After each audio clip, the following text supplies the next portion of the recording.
آپ جو ہے وہ بلوچستان سے نکلے تھے کہ آپ نے تو راولپنڈی اسلام آباد پہنچنا تھا دھرنے سمیت، آپ کے لوگ لاہور میں رہ گئے، آپ مذاکرات کے لیے چلے گئے۔ لانگ مارچ اس لیے کر رہے تھے، ہمارے ہاں تو لانگ مارچ سے زیادہ لانگ مارچ کے مقاصد اہم تھے۔ پولیس نے بڑی کوشش کی، ہمیں رستوں میں روکا، لاہور باہر نکلنے کی اجازت نہیں تھی۔ بلوچستان والے ضدی نہیں ہیں، ہم مسائل کا حل چاہتے ہیں کہ ہمارا مقصد صرف احتجاج کرنا، شور شرابہ کرنا نہیں ہے، اس کے مسائل کو حل کی طرف پیش رفت کرنا ہے۔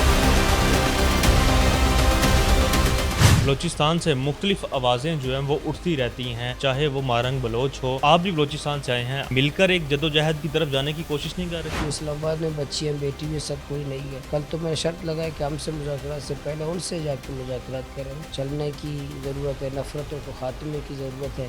یہ میری بچیاں ہیں، جب بھی ہمیں بلائیں گی تو ہم اس کے ساتھ جانے کے لیے تیار ہیں۔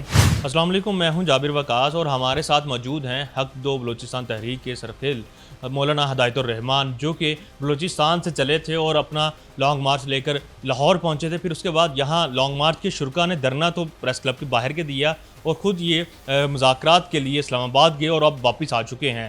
تو مولانا صاحب یہ بتائیے گا کہ آپ جو ہے وہ بلوچستان سے نکلے تھے کہ آپ نے تو راولپنڈی اسلام آباد پہنچنا تھا دھرنے سمیت، تو پھر آپ کے لوگ لاہور میں رہ گئے، آپ مذاکرات کے لیے چلے گئے۔ بسم اللہ الرحمن الرحیم، بہت شکریہ۔ ہم تو لانگ مارچ اس لیے کر رہے تھے، ہمارے ہاں تو لانگ مارچ سے زیادہ لانگ مارچ کے مقاصد اہم تھے، مسائل اہم تھے۔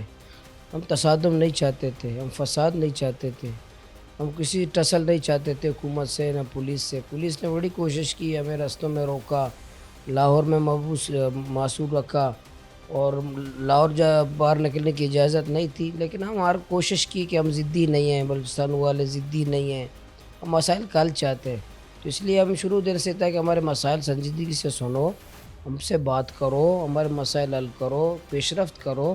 تو ہم لاہور سے جانے کے لیے تیار ہیں، ہم جائیں گے، لاہور سے ہی کوئٹہ جائیں گے۔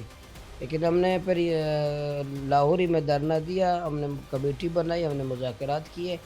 تو ہم یہ چاہ رہے ہیں کہ ہمارے لانگ مارچ اور دھرنے اور احتجاج اور ریلیاں برائے ریلی، لانگ مارچ برائے لانگ مارچ کرنا مقصد نہیں ہے۔ تو اس لیے ابھی محسوس کر رہے ہیں کہ ہم لاہور سے واپس جا رہے ہیں۔ اس بات کی دلیل ہے کہ ہمارا مقصد صرف احتجاج کرنا، شور شرابہ کرنا نہیں ہے، ہمارے بلوچستان کے مسائل کو حل کی طرف پیش رفت کرنا ہے۔ مولانا صاحب یہ بتائیے گا کہ آپ نے کیا لائے عمل ان کے آگے رکھا ہے؟ ایک 8 نکاتی ایجنڈا جو ہے وہ آپ بتا رہے تھے کہ ہمارے پاس ہے، وہ کیا ایجنڈا ہے اور اس کے اوپر ابھی تک حکومت نے آپ کو کیا جواب دیا ہے؟ بالکل 8 نکات جو ہم نے چلے تھے، ہمارے مطالبات ہیں، 8 ہیں۔ اس میں بارڈر کی بندش ہے، اس پہ کاروبار کی ہے، اسی طرح سی پیک میں محرومیاں ہیں، لاپتہ افراد کا مسئلہ ہے، فوجی آپریشن ہے، ایف سی کے رویے ہیں، چیک پوسٹوں پہ تذلیل ہے، اسی طرح بد امنی ہے، جمہوری دہشت گردی ہے، ڈیتھ اسکواڈ، منشیات فروشوں کی سرکاری سرپرستی ہے، ساحل بلوچستان کو ٹالر مافیا جو تاراج کر رہے ہیں وہ ہے، سیاسی کارکنوں کے خلاف سیاسی انتقام ہے۔ یہ 8 ہمارے ڈیمانڈ تھے، مطالبات حکومت کے سامنے فردن ہم نے رکھے۔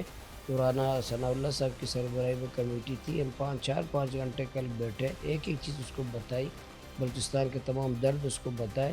اس نے یہ کہا کہ دیکھیں اس میں سیکورٹی ادارے بھی انوالو ہیں، سب ہیں، بلوچستان حکومت بھی ہے، فیڈرل حکومت بھی ہے۔ تو وزیر اعظم صاحب نے کہا ہے کہ اس پہ ہم بھی پہلے کام کرنا چاہ رہے تھے، اگر ابھی اس لانگ مارچ کی وجہ سے اگر ہم کام تیز کرتے ہیں اور اچھا ہے تو ایک بڑی کمیٹی بناتے ہیں، اس میں فیڈرل حکومت بھی ہوگا، سیکورٹی ادارے بھی ہوں گے، بلوچستان حکومت بھی ہوگا، بلوچستان کی اپوزیشن پارٹیاں بھی ہوں گی اور ہم بھی ہوں گے، مل کے یہ 8 نکات پہ قلعہ عمل بنائیں گے، پھر اس پہ امپلیمنٹ کریں گے۔ سارے 10-3 چیزوں پہ انہوں نے فوری طور پر کہا ہے کہ جو بارڈر کی جو پابندیاں ہیں وہ کم کریں گے اور ٹالر مافیا کے خلاف آپریشن کریں گے اور چیک پوسٹوں پہ تذلیل ختم کریں گے۔ آگے پھر کمیٹی انشاءاللہ 10 دنوں میں یہ کمیٹی بن جائے گی، پھر ہم کام شروع کریں گے انشاءاللہ۔ مولانا صاحب یہ بتائیے گا کہ اس جو معاہدہ ہوا ہے اس کی ڈیوریشن کیا ہے، کہ کتنی دیر میں آپ کو اس کے نتائج سامنے آنا شروع ہو جائیں گے؟ حکومت نے کیا یقین دہانی کروائی ہے اور اس کا گرنٹر کون ہے؟ دیکھیں یہ گارنٹر کوئی نہیں ہے، ہمیں اور حکومت ہے، اور میں تو سیاسی کارکن ہوں، مجھے تو پتہ اندازہ ہے کہ پھر لانگ مارچ اور ہی بہت کئی لانگ مارچ ہمیں کرنے پڑیں گے۔ اس ایک ہی لانگ مارچ سے مسائل اگر ہوتے تو پاکستان پتہ نہیں اب تک تو 3000 لانگ مارچ پہلے بھی ہو چکے ہیں، ان کا کون سا رزلٹ نکلا ہے؟ تو اس لیے ہم تو 6 مہینے بلوچستان کے اندر اس واچ کریں گے، 6 مہینے وہ اپنی ایکٹیویٹیز جاری رکھیں گے، حکومت پر، صوبائی حکومت پر، فیڈرل حکومت پریشر ڈالیں گے عوامی جدوجہد جاری رکھیں گے. 6 مہینے تک دیکھتے ہیں یہ 8 نکات پہ عمل درآمد نہیں ہوا, ہو سکتا ہے کوئٹہ سے اسلام آباد اور کوئٹہ سے GHQ دونوں لانگ مارچ ہو سکتے ہیں. ہاں صاحب, آپ GHQ تک بھی بات کر رہے ہیں لانگ مارچ کرنے کی, لیکن بلوچستان سے مختلف آوازیں جو ہیں وہ اٹھتی رہتی ہیں جو ناانصافیاں وہاں پر ہو رہی ہیں, چاہے وہ مارنگ بلوچ ہو اور سمی الدین بلوچ ہو. پھر اس کے علاوہ آپ یہ دیکھتے ہیں کہ وہاں سے آئے لوگ جو ہیں وہ اس وقت اسلام آباد بیٹھے ہوئے ہیں. آج مارنگ بلوچ کو عدالت میں پیش کیا جا رہا ہے. تو آپ بھی بلوچستان سے آئے ہیں, آپ مل کر ایک جدوجہد کی طرف جانے کی کوشش نہیں کر رہے؟ کل بھی میں ان بچیوں کے پاس گیا تھا کہ ان کی اپنی پارٹی ہے, ان کی اپنی تنظیم ہے, خود فیصلے کرتے ہیں. انہوں نے بڑی سرپرستی کی ہے, ہر وقت ساتھ دیا ہے, ہر وقت حمایت کی ہے. ان کے اوپر جو زیادتی ہے, سیاسی انتقام ہے, ڈاکٹر مارنگ اور اس کی پوری ٹیم جو بند ہے, اس کے ہم نے اسمبلی کے اندر بھی مخالفت کی. کل بھی ہم نے اس پر بات کی. جو اسلام آباد میں بچیاں بیٹھی ہوئی 17 دن, آج 18 دن ہو گئے, اس کے پاس کوئی نہیں ہے.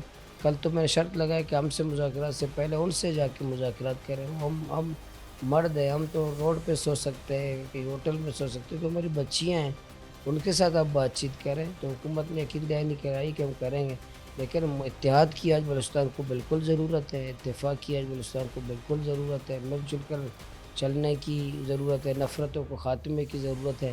یہ میری بچیاں ہیں, جب بھی ہمیں بلائیں گی تو ہم اس کے ساتھ جانے کے لیے تیار ہیں. لیکن ظاہر ہر پارٹی کے اپنے اپنے پروگرامات ہوتے ہیں, اپنی سرگرمیاں ہوتی ہیں, خود فیصلے کرتے ہیں, ہر کوئی اپنے فیصلے کے پابند ہے. تو ہم چاہتے ہیں کہ بلوچستان میں اتحاد و اتفاق ہو, اور ہم پہل کر رہے ہیں. ان بچیوں کے پاس کوئی پارٹی نہیں ہے, ہم گئے. ریاست یہ کہتی ہے کہ جب جعفر ایکسپریس پہ حملہ ہوتا ہے تو ایک طرف تو وہ بلوچ باغی جو ہیں جنہیں فتنہ ہندوستان کہا گیا ہے, ان کی جانب سے حملہ کیا جاتا ہے, دوسری طرف ہندوستان میں بریکنگ نیوز چلنا شروع ہو جاتی ہیں, اور یہاں پہ جو ہے وہ کچھ جماعتیں اس کی مذمت بھی نہیں کرتی. تو پھر کیسے ان کو جو ہے وہ گلے لگایا جائے؟ دیکھیں, یہ ریاست جو انتظار میں کون مذمت کرتا ہے کون مذمت نہیں کرتا ہے, ریاست کا ماشاءاللہ یہی نظر ہے. بھئی کوئی مذمت کرتا ہے, کوئی مذمت نہیں کرتا ہے, اس سے اب محب وطن غیر محب وطن کا سرٹیفکیٹ بانٹتے ہیں. تو اس سے اب زیادہ اگر میں بلوچستان کے تو اور ہزاروں واقعات بتاتا ہوں کہ کسی نے کچھ بات بھی نہیں کی. مصور کاکڑ پہ کسی نے, حکومت والوں نے بھی مذمت نہیں کی, میں کیا ان کو غدار کہہ دوں؟ بھئی وہ اس کی ہر ایک کی اپنی پالیسی ہے. لیکن جعفر ایکسپریس سے کس نے حمایت کی ہے؟ بتاؤ, حمایت والے کون ہیں؟ اگر کسی نے مذمت نہیں کی, حمایت والے کون ہیں؟ کس نے حمایت کی کہ اچھا ہوا؟ تو یہ لیکن حکومت کی ناکامی ضرور ہے, حکومت کی نااہلی ضرور ہے کہ ملک کا ٹرین پر قبضہ ہوتا ہے تو کس کی نااہلی ہے, کس کی نالائقی ہے؟ حکومت کہاں ہے, اس کا ریٹ کہاں ہے, سیکورٹی ادارے کہاں ہیں؟ 83 ارب روپے میں خرچ کرتا ہوں, میرا مسافر ٹرین کے اندر بھی محفوظ نہیں ہے, بس کے اندر بھی محفوظ نہیں ہے, میرا مزدور روڈ پہ محفوظ نہیں ہے. کون ناکام ہے؟ ریاست ناکام ہے نا. اور ہندوستان کے پیچھے کیوں ہیں چھپ جاتے ہیں؟ بلوچ کے جو طلباء ہیں ان کو پنجاب یونیورسٹی میں کوٹا دیا گیا ہے, ان کو مختلف یونیورسٹی میں کوٹا دیا گیا ہے, ان کو تعلیم دی گئی ہے, لیکن اس تعلیم کے باوجود ہم نے دیکھا کہ خاتون جو ہے وہ بھی خودکش بمبار بنی. تو یہ کیا ایک جو ہے وہ بلوچ نوجوانوں میں چیز پائی جاتی ہے کہ اگر حکومت ان کو فیسیلیٹیٹ کر رہی ہے تو وہ پھر بھی انتشار کی طرف جا رہے ہیں؟ یہ جو آپ بار بار آپ لوگ یہ نا احسان ہم پہ کرتے ہیں کہ پنجاب بلوچستان کے بچے پنجاب فلاں جگہ کوٹا دیا فلاں, ہمارا گیس 58 میں نکلا ہے, کون استعمال کر رہا ہے؟ پورے پنجاب تک نہیں گیا ہے, پورے سندھ تک نہیں گیا ہے, بلوچستان میں گیس ہے نہیں ہے. تو یہ جو احسان ہمیں جتاتے ہیں کہ ہم نے کوٹا آپ کو دے رہا, ہمارا ریکارڈنگ کا سونا کون لے گیا, سندھ کا چاندی کون لے گیا؟ گوادر پورٹ ہے, اس کی جو چائنا کے ساتھ ایگریمنٹ کیا ہے, 98% آمدن جو ہے وفاق کا ہے, 2% صرف بلوچستان کا ہے. گوادر پورٹ کا آمدن کس کو جا رہا ہے؟ یہ کوئی خیرات ہمیں نہ دیں, یہ نہ بتائیں کہ فلاں کوٹا دے رہے فلاں, ہمارا پورا بلوچستان لے گئے, پورا بلوچستان کنگال کر دیا, پورے بلوچستان کے وسائل. تو بتائیں جو کوٹے کا دیتے ہیں, جو ایٹمی دھماکہ وہ آج پاکستان کہتا ہے فخر سے کہ پاکستان ایٹمی قوت ہے. یہ ایٹمی قوت کا تجربہ, یہ ایٹم کا تجربہ کس کے سینے میں ہوا؟ پنجاب کے سینے میں ہوا, KPK کے سینے میں ہوا, سندھ کے سینے میں ہوا. یہ میرے سینے میں اس کا ایٹمی کا تجربہ ہوا, اور آج پاکستان ایٹمی قوت ہے.